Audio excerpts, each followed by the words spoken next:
শুভেন্দু অধিকারী থেকে বাংলায় বড় চোর আর নেই। বিজেপিতে অনেক ভালো লোক রয়েছে। বিজেপি কখনো এই চোর শুভেন্দুকে বড় জায়গা দেবে না। ও আগামী দিনে বড় বিপদে পড়বে।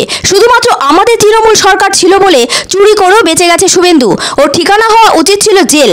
এ ভাষাতেই শুভেন্দু অধিকারীকে কটাক্ষ করলেন মন্ত্রী সুজিত বসু। শুক্রবার সারাদিন সুজিত বসুর বাড়িতে তল্লাশি চালায় ইডি। তল্লাশি শেষে নিজের বাড়ির ব্যালকনিতে এসে সমর্থকদের হাত নাড়িয়ে শুভেচ্ছা বিনিময় করেন তিনি। তারপর সাংবাদিকদের মুখোমুখি হয়ে শুভেন্দুকে নিশানা করেন মন্ত্রী সুজিত বসু। তিনি সরাসরি জানান, মন্ত্রী থাকাকালীন শুভেন্দু অধিকারী দুর্নীতি করেছেন, সবটাই জানেন বলে দাবি করেন সুজিত বাবু। তিনি বলেন, শুধুমাত্র তৃণমূল সরকার আছে বলেই এখনো জেলের বাইরে রয়েছে শুভেন্দু অধিকারী। তিনি আরো বলেন, বিজেপিতে ভালো লোক রয়েছে।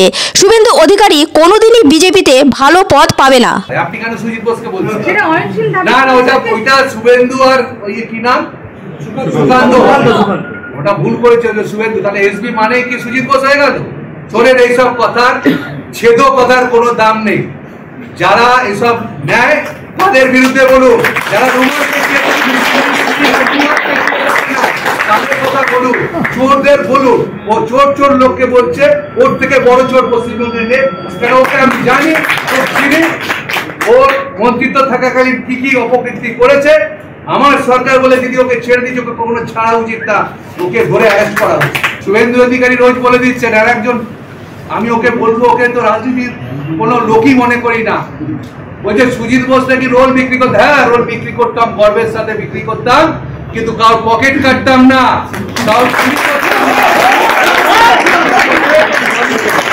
আপনি বলুন, আমার প্রধানমন্ত্রী তো চা বিক্রি করতে, তিনি তো নিজে বলেছেন আমি চা বিক্রি করে দেশের প্রধানমন্ত্রী হয়েছি। তাহলে নিজের প্রধানমন্ত্রীকে আপনি অপমান করছেন।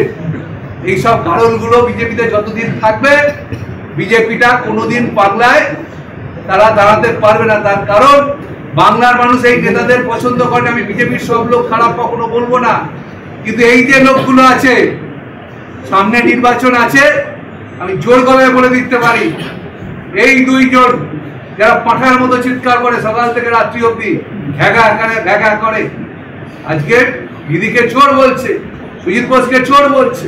ও নিজের আয়নাটা, নিজের মুখটা দেখুক, কোথায় ও মানুষের কাছে গেছে। মমতা ব্যানার্জি হচ্ছেন ডেভেলপমেন্টের লোক।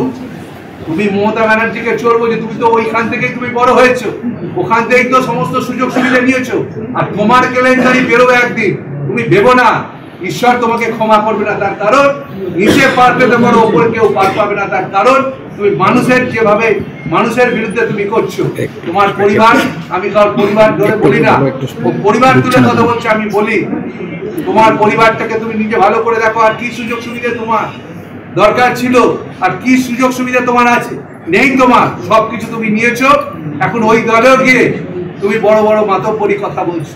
কোনোদিন ওই দলে তোমাকে কোনো প্রতিষ্ঠিত তুমি হতে পারবে না, কারণ তোমার মতো চোরকে বিজেপি কোনোদিন কোনো জায়গায় স্থান দেবে না।